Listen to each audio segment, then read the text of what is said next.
طلب العلم فريضة على كل مسلم. Bismillahirrahmanirrahim. Assalamualaikum warahmatullahi wabarakatuh. Alhamdulillahirabbil alamin. Hamdan katsiran tayyiban mubarakan fih. Asyhadu an la ilaha illallah wa asyhadu anna Muhammadan abduhu wa rasuluhu la nabiyya wa la rasula ba'dah. Raditu billahi rabba wa bil islami dina wa bi Muhammadin nabiyya wa rasula. Akhwati fillah, alhamdulillah masuk ke pembahasan majelis yang ke-12 ya. Majelis yang ke-12 ini di sini majelis sambungan ya. Majelis yang kelima dahulu pernah kita bahas tentang adab tilawatul Quran ya. Di sini disebutkan ya, kembali penulis menyebutkan bahwasanya tilawatul Quran itu ada dua macam ya, yaitu tilawah lafziyah dan tilawah hukmiyah. Jadi secara lafaz dan secara hukum pelaksanaan ya, melaksanakan Al-Quran atau melaksanakan perintah-perintah yang ada di dalam Al-Quran. Bahwasanya disebutkan dahulu para salaf ya, para salafus saleh, yaitu para sahabat Nabi sallallahu alaihi wasallam, mereka ketika belajar kepada Nabi ya sallallahu alaihi wasallam, mereka belajar itu tadarrujan ya, sedikit-sedikit ya. Di sini annahum kanu idza ta'allamu minan nabi, dahulu mereka ketika belajar bersama Nabi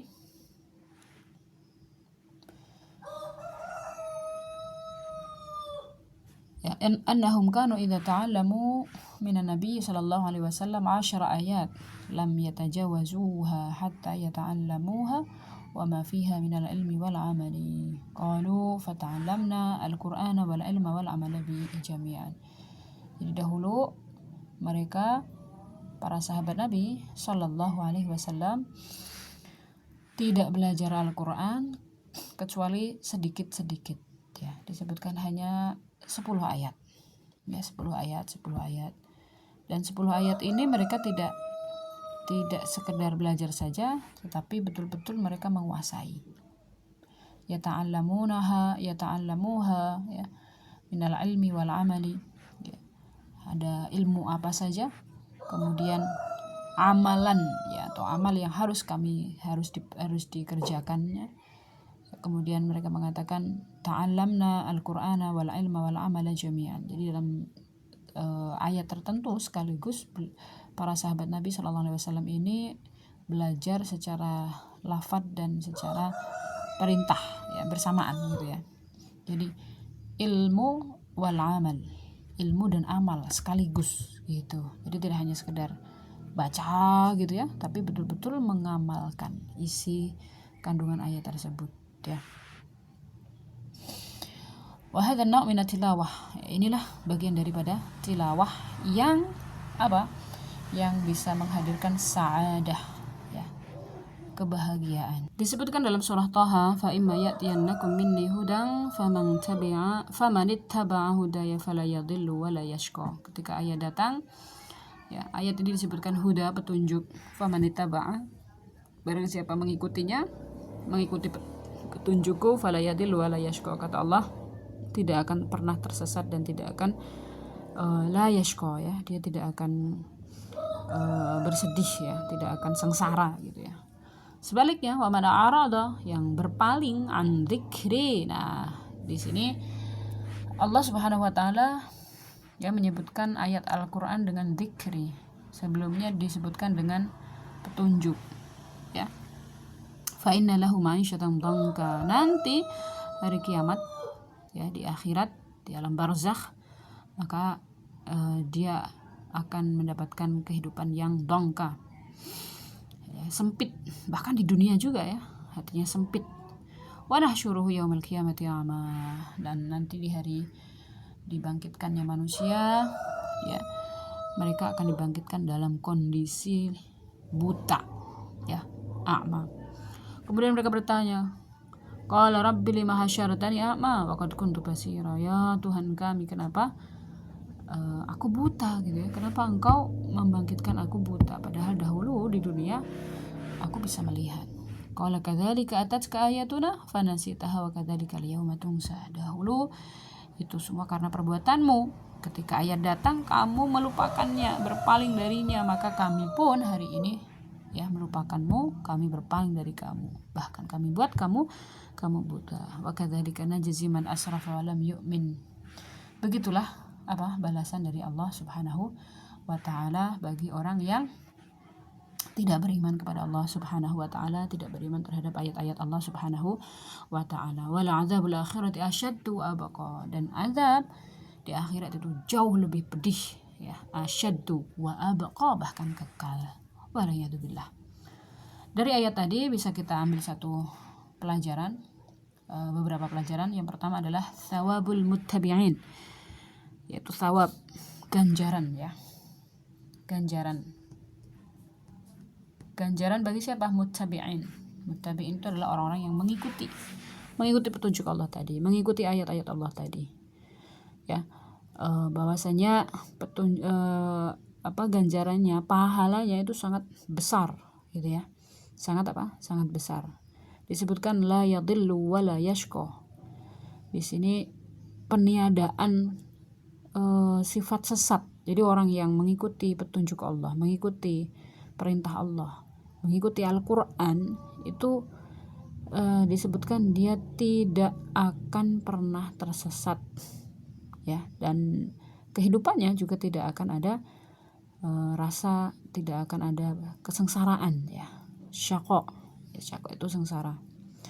Sebaliknya ya, dengan hidayah itu akan menghadirkan sa'adah, kebahagiaan dunia dan akhirat ya, dunia dan akhiratnya. Maka hikmah yang kedua di sini disebutkan pula ya, kalau yang pertama tadi tentang orang yang mengikuti, yang kedua adalah orang yang tidak mengikuti ayat-ayat Allah, petunjuk Allah Subhanahu wa taala sebagai ayat ya, tanda dari Allah Subhanahu wa taala.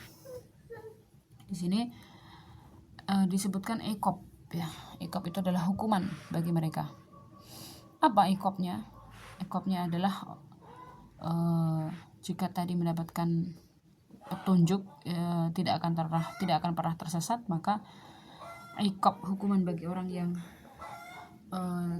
tidak mau mengikuti perintah Allah, tidak mau mengikuti ayat Allah ya, tidak mau mengamalkan, itu adalah kesesatan dan nyata di dunia dan akhirat.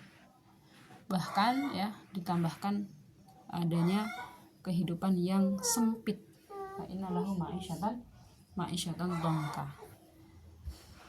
Digambarkan ulaika kal an'ami bal hum adallu, ulaika humul ghafilun.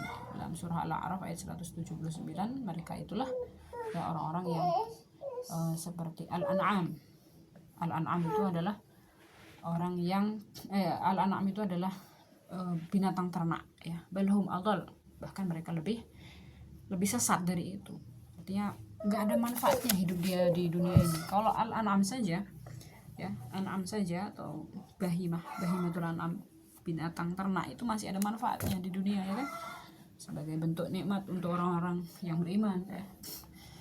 Nah, bagaimana dengan orang kafir, orang yang menolak ayat-ayat Allah ya, orang-orang yang berpaling dari petunjuk Allah ini tidak ada manfaatnya gitu.